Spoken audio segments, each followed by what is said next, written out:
Welcome to Movement Memos, a Truth Out podcast about organizing, solidarity, and the work of making change. I'm your host, writer and organizer, Kelly Hayes.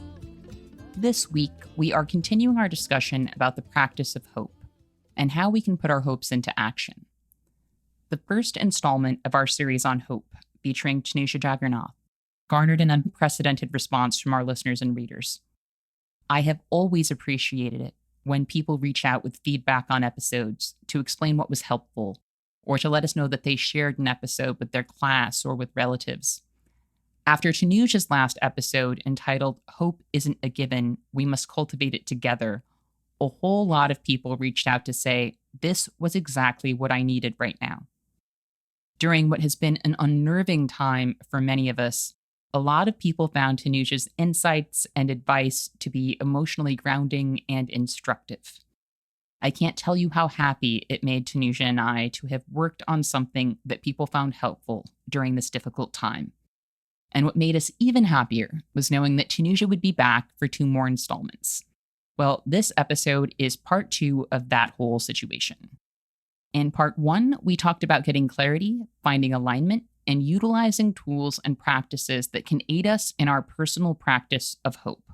And I do recommend circling back if you haven't checked that episode out yet. But we know that hope is not something we are trying to cultivate and keep to ourselves, or even just share in small groups. We are trying to keep ourselves fired up for the larger struggles we face. And that means, in addition to trying to practice hope in our own lives, we are trying to bring that hope into our projects, communities, and campaigns, because our goal as activists and organizers is not simply to feel better, but to bring our visions of change to fruition in the world. Today, we are going to talk about that process and how we can begin to actualize our hopes in our work. I am so grateful to be joined again by my friend Tanuja Jagernauth, who is a touchstone in my own life. Tanuja is an Indo-Caribbean playwright and the Operations and Just Culture Director at Little Village Environmental Justice Organization.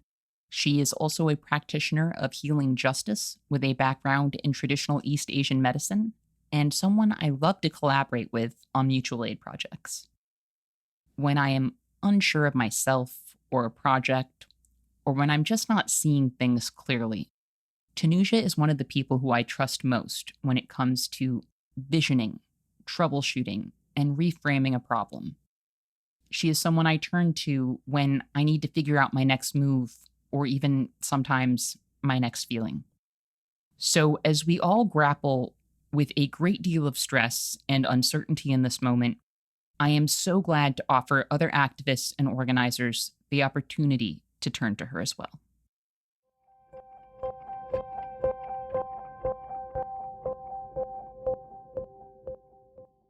Thanks so much for having me back, Kelly, and thank you to everybody who's back to listen. So the too long didn't read version of anything that I have to share today can be summed up in a bit of text from a Facebook post, actually from Miriam Kaba, that she wrote on April 8th of 2020. And Miriam shares, you should take on the actions that you do because at bottom, you believe that they are worth doing. I don't know if the outcome of what I'm doing will be capital F freedom or capital L liberation.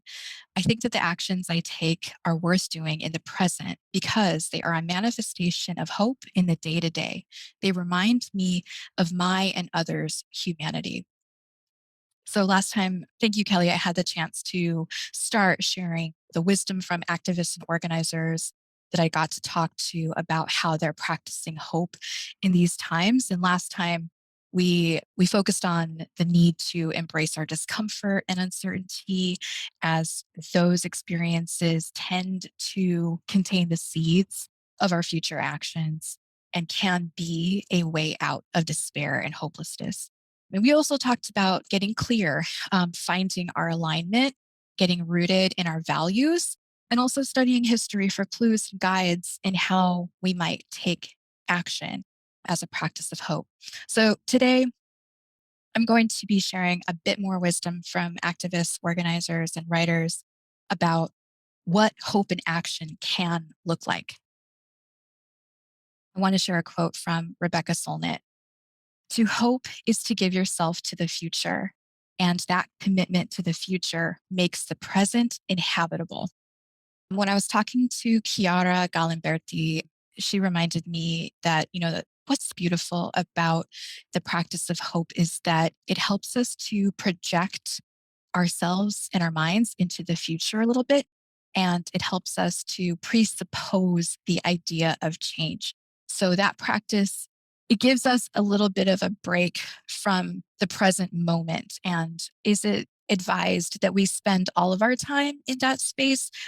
No, but it can be a really helpful thing to take some time and really do the work of visioning. Albert Camus writes, where there is no hope, it is incumbent on us to invent it. So the way that I interpret that is, we need to take some time before we take action to activate our imaginations and take some time to dream. I am really inspired by Poka Lainui. He is a leading voice for Hawaiian independence and an international advocate for Indigenous people. And he put together a document called Processes of Decolonization. And in that document, he shares the teachings of Virgilio Enriquez, who's a professor of psychology and an advocate for the integrity of Native wisdoms. And Professor Enriquez calls the dreaming state of decolonization actually the most crucial for decolonization. In this process, he recommends all possibilities need to be explored and debated. You need to consult with the people most impacted by the issue that you're working on and allow space and time for ideas to generate other ideas so that what you eventually build a foundation, a solid, clear vision that can really guide any future action.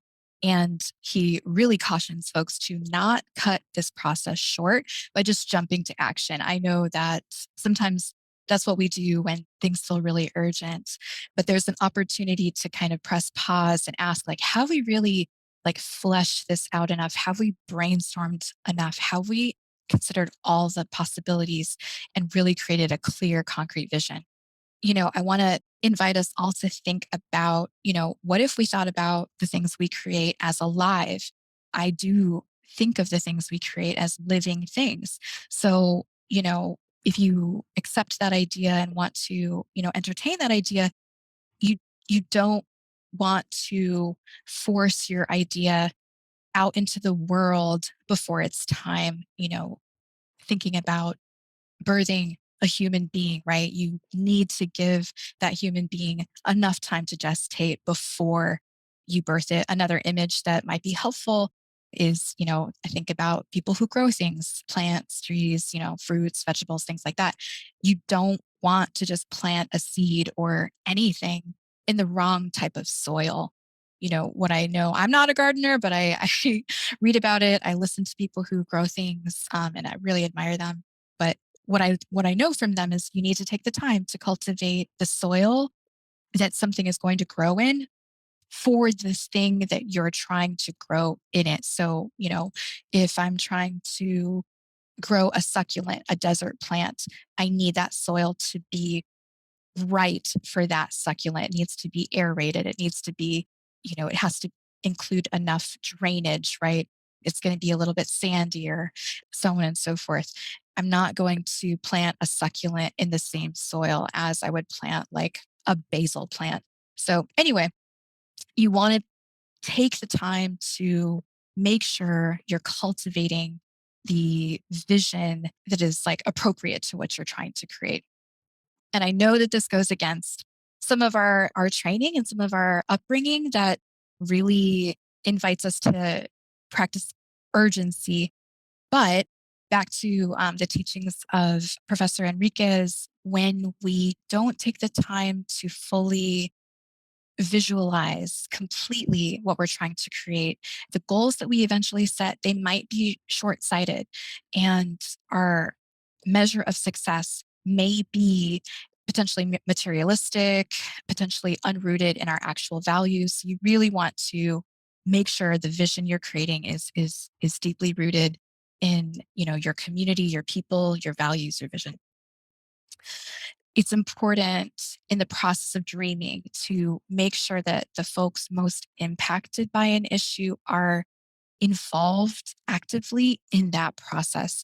So we're not going to perpetuate colonialism and white supremacy dynamics by dreaming up a dream for another group of people or for another person without consulting with them. I really want to make sure we clarify that.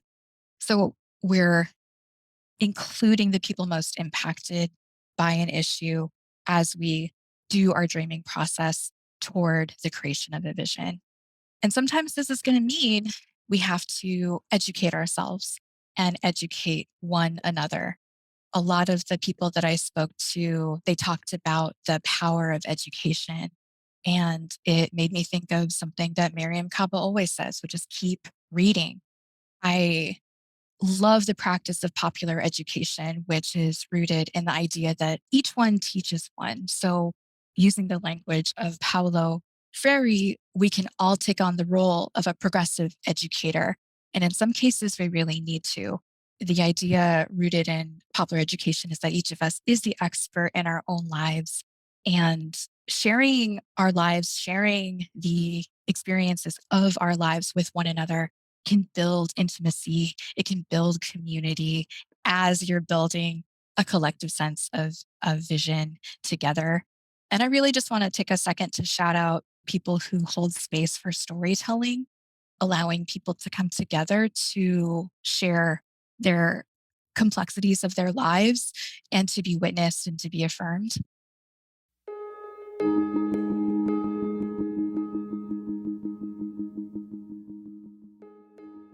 Holding space for storytelling and for people to share the complexities of their lives is a deeply underappreciated aspect of movement work.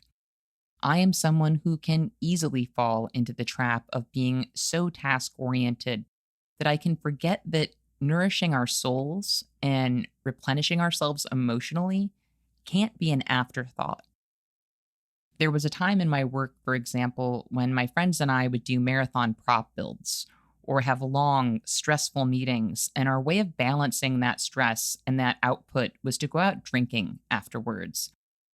I am sure a lot of activists can relate to this pattern, and I'm not saying it's bad to go out drinking with your friends and co strugglers after a hard day's work. There's nothing wrong with that. But looking back, I can see how, in some ways, we were treating our humanity as an afterthought. And it was an afterthought that did not include everyone, since not everyone was going to hit the bars or wherever we went. It's not that we did not deserve or need that space for letting off steam, processing, laughing, celebrating, or making joy together. We did. But everyone in the group needed that. And we also weren't making space for it in a structured, intentional way. Since then, I have learned that we need to create those kinds of outlets within our organizing containers, in addition to whatever else happens outside of them. One example from my own work includes Miriam Kaba's Poetry as an Anti-Violence Intervention curriculum. On a recent organizing retreat, I walked members of my collective through the curriculum, and we held a poetry circle, a discussion of Joy Harjo's Bourbon and Blues. It was my first time leading the exercise, and I quickly noticed that the format gave people the ability to simply comment on the poem itself, or to become more vulnerable and to relate the material to their own lives or the work we do. As our youngest member said of the experience, I didn't expect it to be that deep. We also talked about the ways that trauma can impede our imaginations and how stopping to engage with this poem together was a way of coaxing our minds to play, which is essential to any visioning process. To tell stories together, to play with words together, to explore our relationships to the struggles we engage with. All of this enhances our ability to cultivate hope and to take meaningful action in concert with one another.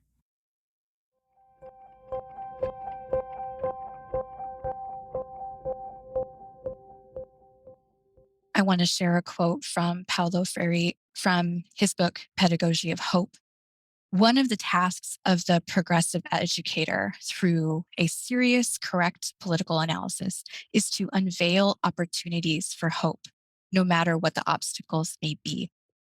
Nikki McKinney, who is a youth organizer with Street Youth Rise Up, shared that in Nikki's practice, they would invite young people to come together and to learn together. And a lot of times, Nikki shared, young people would show up and they would show up with a sense of hopelessness. And they would honestly ask, how is this all supposed to change anything?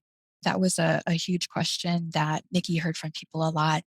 And over time, through collective education, popular education, really inviting people to honor the expertise of their own lives, people eventually saw the vision that they were all trying to work toward. And those young folks had a chance to participate in creating the vision. And so Nikki says, it's not about convincing others to see your vision. It's more so about educating folks enough to where they can see the vision in their own lives through their own perception, because nobody's looking at it the same. We are all different. Building on that idea, Christina Tendia shared that for Christina, being able to engage with their own history was really important in terms of later being able to build a vision. Christina shared that it was really helpful to her to be in spaces that encourage creativity, that encourage critical thinking and expansive thinking. And Christina really has a lot of gratitude for the people in her life, not just in the education system, but just people in her family and community who created spaces that affirmed her experiences. And moving forward, Christine was able to go ahead and affirm the stories of others. Like this type of work is so important. The Hope Praxis Collective, they actually took a very similar approach to education, and they are an organization that focuses on transformative justice in Milwaukee. And what they noticed was that there was just a lot of confusion in their community about what transformative justice was. And so they saw that opportunity to get everybody clear. So they decided to start doing public education about transformative justice and to be a resource for organizations that are interested in solutions to conflict and violence that exist outside of the state. One thing that they shared that I really appreciated was that they wanted to just start small and then grow bigger. And I just really love that approach, right? Starting local, starting with the people that you're in community with. So, using education, engaging in education, popular education, rooted in the lives of your community can really help create that vision that can take you toward action. One thing that Christina Tendia shared with me is that our visions often begin with our desires. So, a question that Christina would pose to people is, what kind of world do you desire? And I love that question. And for those of you listening who are interested in how do you even begin this process of dreaming, that could be a really good question to ask. I also want to share a world building exercise that I was lucky enough to hear from Christina Ray Colon, who's an abolitionist playwright and the co founder of the Let Us Breathe Collective. It's interesting that the world building exercise that I'm going to share, Christiana was sharing this in the context of playwriting, but also we can use this type of activity as we organize and as we create projects with our comrades. So the exercise from Christiana is as follows. Christiana says, breathe, get into your body. Imagine a world without police, without prisons. Visualize it. You can think of that as small or as large of a scale as you want. So perhaps think about a globe without militaries, a nation without a block, without squad cars, a county without a sheriff. Imagine if all communities got to experience the absence of harassment, the absence of policing. What would that smell like? What would that sound like? What kind of conversations would you overhear in a world like that, in a community like that, in a block like that? Keep breathing and imagine what this would be like. Try to see yourself move through a world like that. If you have some paper and a pen, you can make a list of 5 sounds that you conjure when you imagine a world without police. Make a list of 5 smells you would encounter in this world. Make a list of 5 textures or things you might feel on your skin. Make a list of 5 things you might taste in this world. What do you want to eat in a world without prisons and police? Make a list of 5 people that you want with you in this world. And again, that is a world building exercise from Christiana Ray Colon, a playwright and co founder of the Let Us Breathe Collective. And I really love that kind of exercise. It gets us concrete and it can set us up very well for eventually taking action and making our plans for action.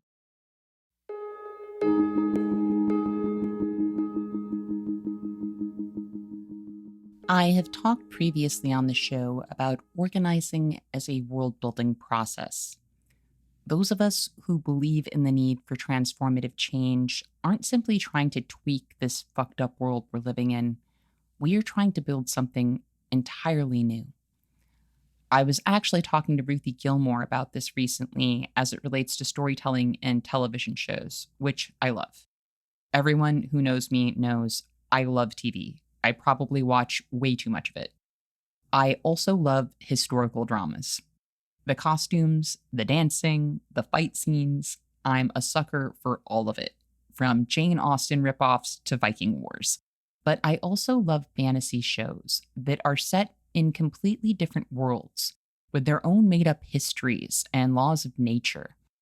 And to me, it sometimes feels, with some of these historical shows, that bear almost no relation to actual Vikings or whatever historical figures they're depicting, like the writers had a whole other world in mind that they just didn't take the time to build. Maybe they never fully dreamt up that world, or maybe no studio would pay them to make a show about it. So they crammed new stories into old worlds where they don't fit or belong. As entertainment goes, that's usually fine, since most of us watching either don't know or won't care much about the deviations from reality. Professors and history buffs might get annoyed, but most people won't care. But I do often wonder how much better some of those stories would have been if they existed in their own worlds, on their own terms. In the real world, when the stories we tell do not connect with the realities of people's lives or how they understand themselves, that can be a problem. They may dismiss us out of hand, or worse, resent us, because they don't think we appreciate what they're up against. Sometimes we need to invite people on a journey with us to remake the world, such that our visions can ultimately make more sense to them. Prison abolition, for example, sounds scary to a lot of people because in their minds, they are trying to map the absence of prisons and police onto this society as it exists now, a society where it may be hard for them to imagine feeling safe. But if we invite people on a world-building journey with us, to imagine a world where everyone has healthcare, where everyone has food, a place to live, and support networks to tap into, if they feel unsafe or need an intervention, the idea of not having prisons starts to seem less far-fetched.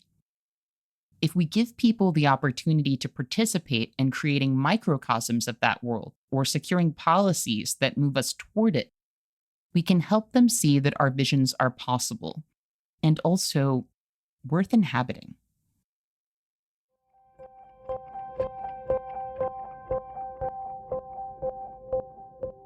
Christina Tendia shared more wisdom around creating a vision and the dreaming process. And she advises you want to connect your personal vision with the collective vision with other people. So again, to the best of your ability, connect your work to others. Christina shared having a vision can keep us grounded in making sure that the communities that we're building are not recreating systems of oppression in their smaller spaces. And I think that this is so relevant to what a lot of groups are really struggling with and grappling with right now. Christina shared, there's been so many times where I've been either in myself or working with a group. And if I wasn't focusing on that vision, then it was easy to feel burnt out or feel like, okay, we are going in the right direction. So that vision can be that guide, that compass to make sure you can come back to again and again. So it's great to articulate it. It's great to get it down on paper before you even do a thing. Julie Kempner, who is an organizer with Survived and Punished in New York, says, hope for me is a vision. It's a prelude to a sense of something better, something very different, something most likely very radical. It involves possibilities.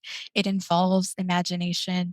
And then to a certain extent, it involves a plan as to how are you going to get from point A to point B, because otherwise we are human and we run out of hope. So this is our segue into making a plan for action.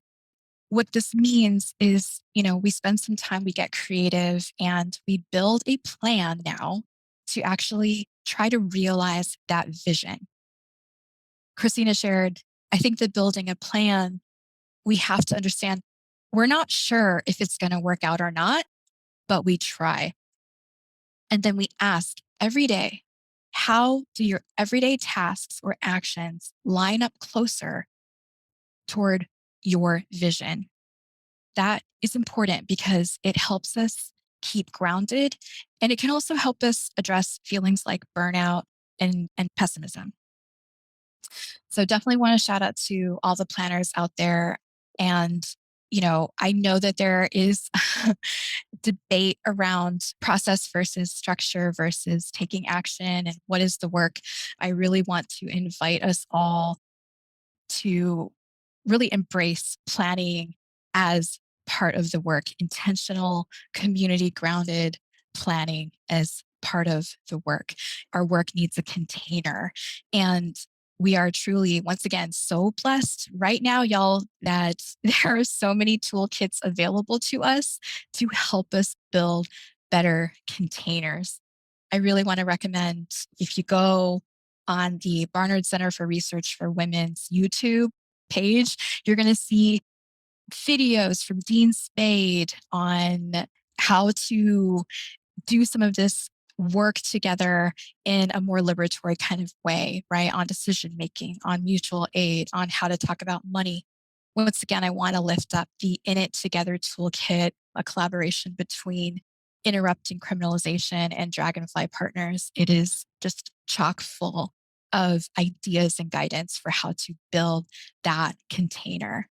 I want to say about planning, especially if we're working to make plans that we're, we're hoping lead to cultural change and eventually PIC abolition. Our plans are going to change. Change is the only constant, right? Lifting up Octavia Butler. So we do have to make plans that are flexible and that are adaptable. It's A-OK. I personally really love the practice of mind mapping. So on a blank piece of paper, you get all of your wild ideas out. You put in the center of your piece of paper in a circle the thing that you're trying to do. And then connected to that center goal or center idea or center desire, you make yourself think about, okay, what is this going to take? And what am I thinking? What are my fears? What are my hopes? What are the tasks? And once you get all that wild kind of brainstorming out with yourself or with ideally a group of people, then y'all can go back and figure out, okay, what's the first action? What's the second action? Oh, this idea needs to be broken down even more. Let's go ahead and break it down so that what you eventually create is a list, a somewhat linear list of all the actions you're going to take.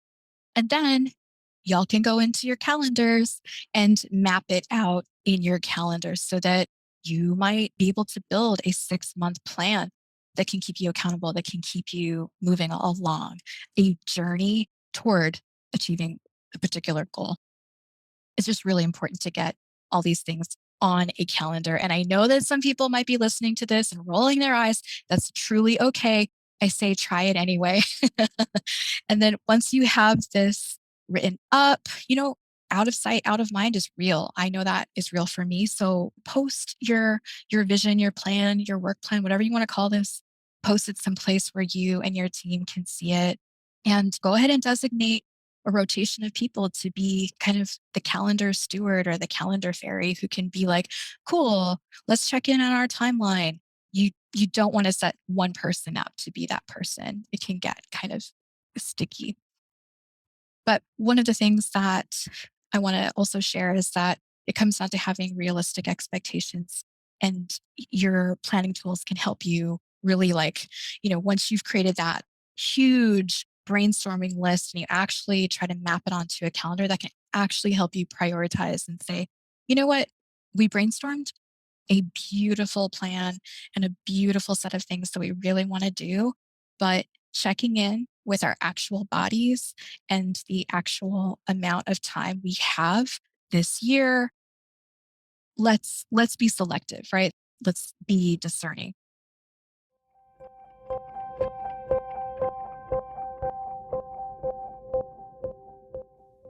I am just going to briefly interrupt us with your weekly reminder that Truth Out is a nonprofit news organization that only exists because of listeners and readers like you. If you keep track of the independent news landscape, you know that we have lost some great publications in recent months and years. Journalists are facing layoffs across the industry. Here at Truth Out, we are still hanging on, but I am not going to lie to you all. It is a struggle. The media landscape has been engineered to wipe out anything that isn't owned by the very people who are screwing us all over. Corporate algorithms are hurting us, but we are still here providing award-winning news and analysis that I believe helps to fuel and uplift our movements. Truth Out has not laid anyone off during the pandemic. We are a union shop and we have the best family and sick leave policies in the industry. So if you think all of that is worth fighting for, please consider dropping by truthout.org to make a donation today. Or maybe even become a sustainer, because truth be told, those people are the reason we are still here. Thanks so much, and back to the show.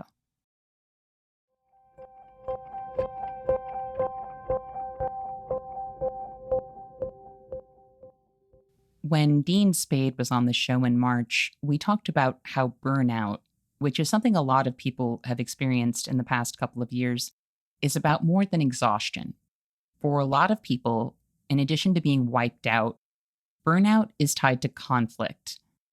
People's boundaries may have been violated, or they may have crossed their own boundaries for the sake of the cause or the group and feel angry or regretful about doing so. People can feel targeted, blamed, abandoned, underappreciated, or misunderstood. And when those feelings get bound up in exhaustion, we get what a lot of people wind up characterizing as burnout. One thing I have noticed as new groups and formations take shape over time is that very few organizations put time, training, or practice into addressing conflict. Often, the work of processing conflict is not considered until a group is on the verge of collapse. By that time, most people are not in a charitable mood, and the debate may be spiraling into new depths of severity on social media. At that point, groups often start reaching out to organizers like me, asking if we know anyone who can moderate an organizational conflict. And the truth is, those people are usually very busy because so few people have gotten the training, and conflict is so inevitable in virtually every group.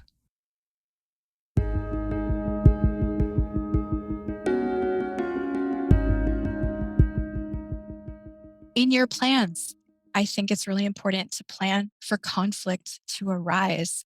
Plan to address it, right? Plan for the time that it takes to really acknowledge and hold a little bit of process for small conflicts. Plan for periods of rest. Think about your plan back to our work is a living thing. Make your work seasonal. It can be seasonal. You do not have to be working together at a summer pace all year long, right? Embrace winter. Embrace, I live in Chicago, and in the wintertime, our bodies, they naturally just want to kind of move at a slower pace. What would it look like to really honor that pace? What can you still get done together during a quote unquote slower time? That can be a really beautiful time to get some rest, take some time to reflect, take some time to discuss, do more of those internal activities at a time when maybe people aren't as keen to be getting out there in the weather. Plan to make mistakes, plan to apologize fully for them, and then plan to pivot and take different actions. Plan with clarity about roles, plan with clarity about boundaries and clear expectations. Plan transparently as you can. And this does really invite us to, have a little more intimacy with one another around, our actual capacity and what's really going on in our lives. Plan with the idea that this project that we're working on or this group, this may not be forever. If we do decide to hold on to the idea that our projects and our formations are alive, we can also hold space for the idea that, all things that are alive do die. And the most beautiful thing you can do when something is dying is to allow it to pass on with as much dignity and grace as possible, honoring it in all of its complexity. In terms of groups or in formations that deal with money, don't leave anybody in debt. Don't leave anybody holding the bag of debt. So plan to talk about the money stuff. It's definitely hard, but you do have to do it. We're trying to build a whole new world. And so, like, we really do need to be courageous and talk about stuff that we've been programmed to avoid or invisibilize or delegate to professionals or whatever it is. And this is an opportunity to also like think about the administration of a group, think about the operations of your group or your project. We do not all have to have tons of administrative skills and operation skills, but it is really awesome if more folks can take on that labor. So what that means is like, sharing the labor of like who sets up the Google Calendar invitation with the Zoom link included, who does the meeting reminders. Really ask yourselves, like, is there a pattern to who is taking that labor on? Really check your group or check yourself if that labor is often, just being taken on by a Black or brown femme. Really ask, how can we share the load of holding this container? So I want our plans to involve sharing the load and creating the container together. So I know that was a lot of stuff, but this is all the stuff that I think is really important to think about before we jump into taking action.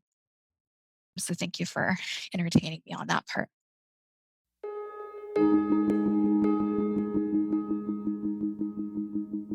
Taking action rooted in our hopes is one of just the most beautiful things we can do.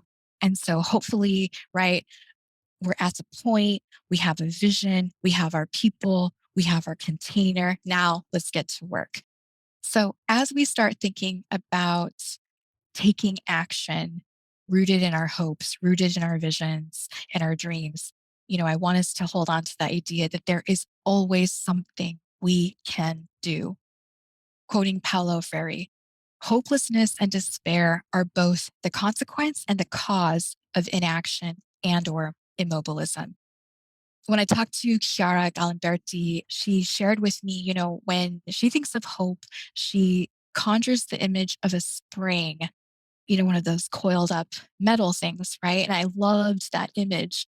There's expansiveness there, but there's so much potential. And then there's movements there, right?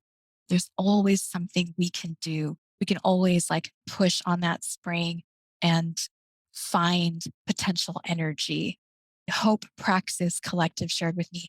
Hope is something you do, and it's something that's been practiced as long as violent systems have been around. And I'm so grateful that they shared with me this. Even if we reached that time frame within which we aren't able to reverse things anymore, there's still things to work for. So they shared with me the image again of a hospice care type of situation. So they say, even if we reach that stage, thinking about climate change, thinking about any kind of situation that we're impacted by and noticing, right? Even if we get to the hospice care stage where something is dying, we can still make things better in that time for the people who are still here and around us. There's always ways to make things better. And there's always ways that we can take care of each other. We can look around right now and already see everyone around us deserving so much better than what is being offered. The opportunity there is that we can come together and create that for one another. When I was talking about action with the folks I interviewed, you know, Christina Tendia shared with me so wisely that as we take action, we need to keep in mind that things may not be okay eventually. Honoring the idea that things may not be okay, even if we do take action, it's actually really anchoring for Christina. Therefore, the need for people to be a part of the movement and take care of one another mutually, whatever way they can, that is going to keep our community together. That is going to keep our hope alive together. So, what I'm trying to say is care work with one another is action. We need to invite other people into this work. And I'll talk a little bit later about what folks had to say about sustained action.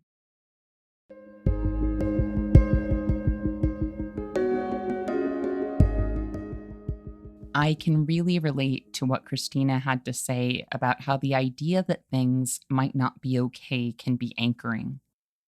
My belief that everything I am doing is worthwhile, come what may, is absolutely essential to my practice of hope. I am fully capable of envisioning the world I want, but I am also capable of imagining worst case scenarios. And to be honest, I do so much research around the climate crisis and the far right that if I did not believe the fight was an end in itself, I would probably lose my mind. But I get out of bed each day knowing that the mutual aid we practice, the policies we fight for, the people we work to get free, the relationships we build, and the art and joy we make together are all worth living for and fighting for here and now. Because my hope is not only for the future, it is for the present. It is for our experience of each other. It is for the meaning, purpose, and love that we embody as we move through the world. It is for all the things we make possible by doing so. And I will tell you, I have been around long enough to know that the impacts of education work, healing work, organizing, and action can be downright incalculable. But as Tanuja reminded me, even with the best of intentions, we do need to be cautious as we practice solidarity.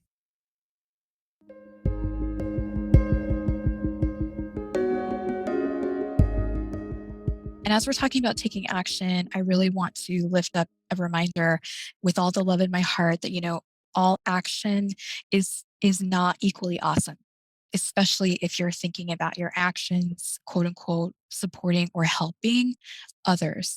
We really want any kind of action that we take to be actions of solidarity and not charity. And it's really important going back to taking the time to educate ourselves and each other. learn the difference between solidarity and charity. There's a lot actually out there that has been written. Kelly, you yourself contributed to the solidarity struggle. It's a beautiful anthology about what solidarity looks like in practice. But some things that I've gathered over the years from brilliant organizers I've been able to work with and witness and learn from is the power of listening. Begin by listening. When folks came together to create the very first healing justice practice space at the US Social Forum in 2010, I believe it was, that was principle number one of our shared agreements was we begin by listening. And so we want to ask, if you're a person with positional power or relative privilege, ask, how can you show up in service to those most impacted by an issue and really listen? And I don't know where everyone's coming from. So I really do recommend check out statements and principles out there that have been around for decades, right? So check out the Memos principles for democratic organizing. Check out the SIN's invalid principles of disability justice. Check out the Combahee River Collective statement, a pillar of Black feminism. Check out the sixth declaration of the Selva Lacandona from the Zapatistas and other statements and manifestos from communities that are practicing resistance to white supremacy, capitalism, heteropatriarchy, ableism, and all those systems of oppression. And again, I want to lift up like we are living in an incredible time. We have access to Miriam Kaba's book of essays. We do this till we free us. We have Ruthie Gilmore's writing. Okay. We are so blessed with so many texts right now that can help us get our minds and our work grounded in PIC abolition. And we can always shift our work, pivot our work to get to the really real root of what's going on. And again, please consider the people most impacted by the issues. I think about climate change and I see a lot of people really embracing environmental justice and, climate change work and so on and so forth. And I just want for all of these people to remember we cannot talk about climate change and not talk to the people most impacted by climate changes in this country and abroad.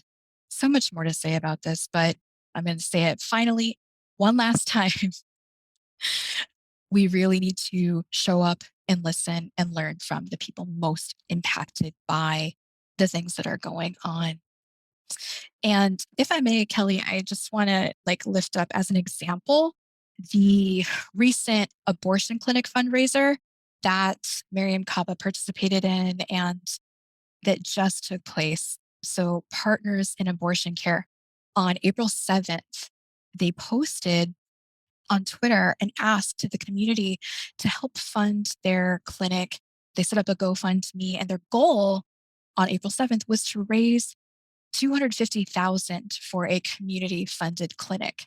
And on May 3rd, in their GoFundMe page, they Partners in Abortion Care, they updated the fundraiser and they shared the message. And I remember that day, and they stated, "We are angry, disappointed, and deeply saddened by the leaked SCOTUS draft decision that overturns Roe v. Wade.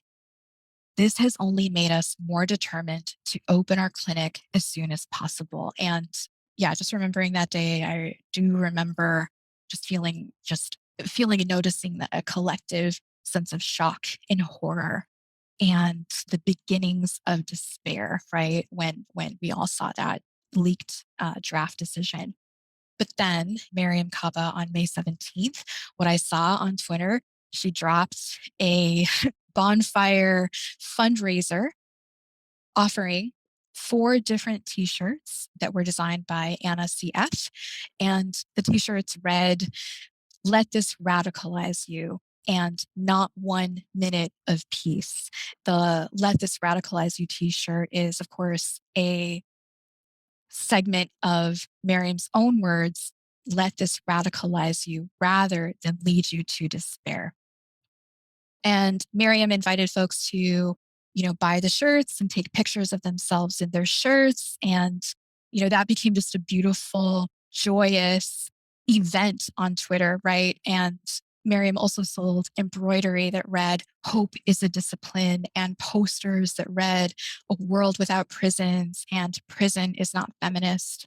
And so in that, Miriam invited people into an action they could take, invited people in to spread these concepts and these ideas that we really need to see affirmed and repeated again and again in the face of despair.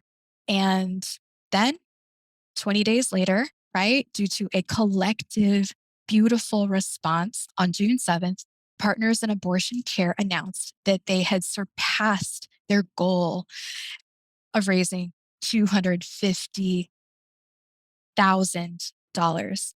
It's incredible. It's incredible. In 1 month, they met their goal and surpassed it. And that is the power of collective action. And that is also, I wanted to lift that example up as an example of someone taking positive, creative, generative action and bringing others in to support and really show solidarity with a project that is put together by, subject experts who have done the labor, right, of, visioning and dreaming and doing this work in a grounded kind of way.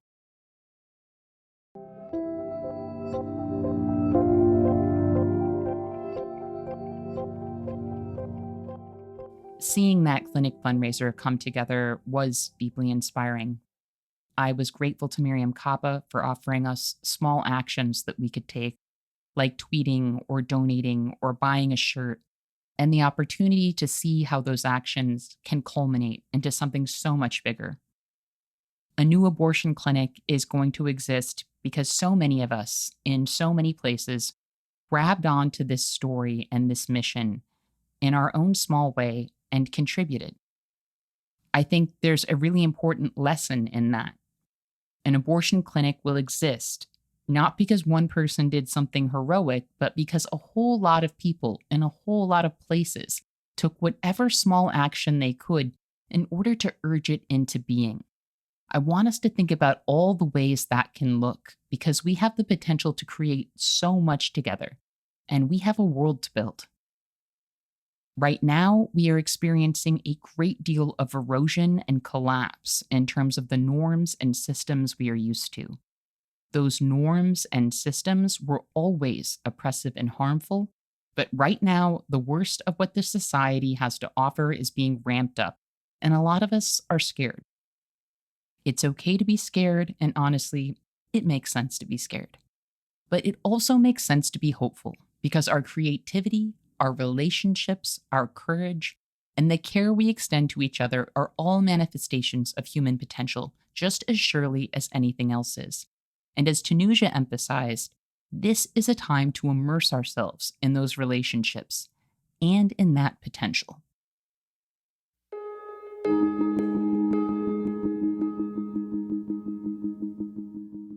This is a great time to get with your people, basically, right? So, like, get with your people, hold space for whatever is coming up, whether, with a facilitator or with one another. And I really recommend the clearing circle that is in Fumbling Towards Repair, written by Shira Hassan and Miriam Kaba. The clearing circle can offer you a very simple structure in which you can hold space for naming what hurts, naming what you wish was different, appreciating one another and anything you shared with each other, and talking about next actions. So get with your people, and I would invite you to use that as a template for a space that you hold for one another, and don't shy away from anything that you're feeling and experiencing. And if you've never held a space, like this, please do it with others, right? It's a really great opportunity to practice your facilitation skills, practice your container holding skills, and really be present with one another. I think in this moment, I go back to this idea that the path we're on is a really long road, and once again, it's really important to listen to the people most impacted. Kelly, thank you for doing the episodes you've done already on how folks can show up in solidarity with trans youth in this moment. I think it's really important to be listening to those stories and taking any kind of positive action that you can that is inside of your wheelhouse and inside of your capacity and inside of your skill set toward what is needed. And then I would say give yourself breaks as needed as well. I don't think that our brains and minds and bodies are built to process all of this super, super well, especially considering the fact that we are still in a pandemic. So please allow yourself the time and space that you need to process, to take a break from social media, and to do whatever it is you need to do to get clear, remember your values and vision, remember the long term work that we're all doing together toward a world without policing and prisons. And you do what you can. But again, as much as possible, try to get with your people, try to get with the people that you share values with, that you share trust with. Try to keep on checking in on people who are impacted by everything that's going on to the best of your ability. It really is a lot to manage. It has been a lot. It is going to continue to be a lot. And so, like, we really do need to honor the pace that is going to actually work for your body and for your being. And in the next episode, we'll talk a little bit more about that and what that could look like. And there's so many tools and resources available to us, and I just think about different people who do different healing modalities in community. There's just so many different options.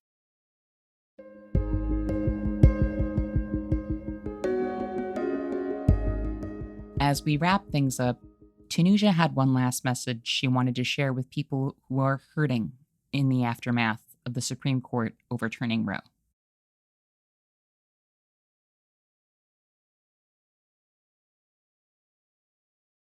I just want to say something that not everybody has the opportunity to hear from others, right? And that is that your experience of this moment, whatever you're experiencing, it's right and it's real. And I want you to honor whatever it is that you're feeling and experiencing. Your journey, your way in to the work of liberation will be unique to you, and that's okay. To the extent that you're able, don't forget your people. Don't forget to try and connect with those people that you share values and a vision with, whether through direct communication or, through books, through writings. Reaching out can look like, messaging somebody, but it can also look like picking up a book that inspires you or that reminds you of the better world that we're all working to build, and the better world that folks have been working to build for centuries at this time. And just remember, any action that you take is part of that, and you come from a long line of resistance and survivors. And just take a second to appreciate yourself for the ways in which you are surviving a truly unprecedented time.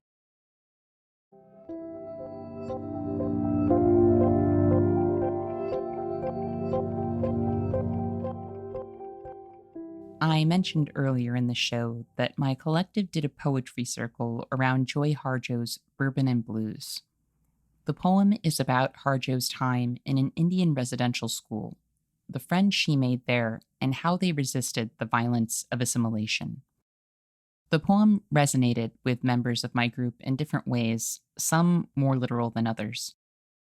Personally, as someone who has survived a few things, I find the closing lines of the poem especially meaningful. Harjo wrote, "We were wild then. I will always remember that night far south of town where we sat at the bar after our escape. You had gone to war and become a painter, poet, and singer. I was a poet, mother, and I was learning how to sing. We talked history, heartache, the blues, and what it means to be an artist with nothing to lose because we lost everything. Here, at the edge of America." That poem makes me weep, and it also makes me hopeful because it reminds me that we have the capacity to survive these systems, to break free of them, to chase our dreams and fulfill our potential.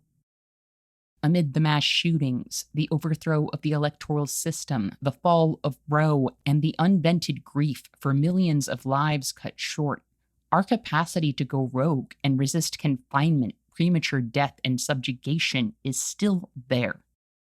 God knows the state has tried to rob people of it, but they have never succeeded. No matter what horrors they have visited upon people, we resist, we dream, and we fight. So let's get with our people. Let's talk about history, heartache, music, and what it means to be organizers and activists who can face the world bravely, because we have already lost so damn much here at the edge of America. I want to thank my friend Tanuja Jagernauth for joining me again to talk about putting hope into action. I also want to reiterate that these episodes are a truly collaborative effort featuring insights from a number of organizers and activists who Tanuja interviewed, and I would like to extend my thanks to them for contributing to this episode and for all that they do. Tanuja will be back in August for the third installment of our series on hope. We have one more episode of this, our fourth season, and I am looking forward to sharing it with you all. I also want to thank our listeners for joining us today, and remember, our best defense against cynicism is to do good and to remember that the good we do matters. Until next time, I'll see you in the streets.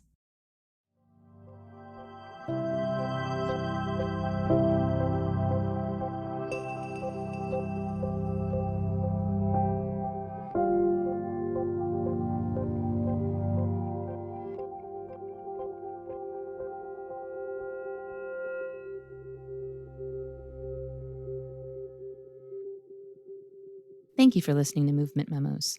This show wouldn't exist if it weren't for TRUTHOUT, and TRUTHOUT's independent news and commentary wouldn't exist without listeners and readers like you. We have no paywalls, no corporate sponsors, and no ads, except for fundraising appeals like this one. So if you can and would like to support our work, please consider dropping by truthout.org to make a donation today.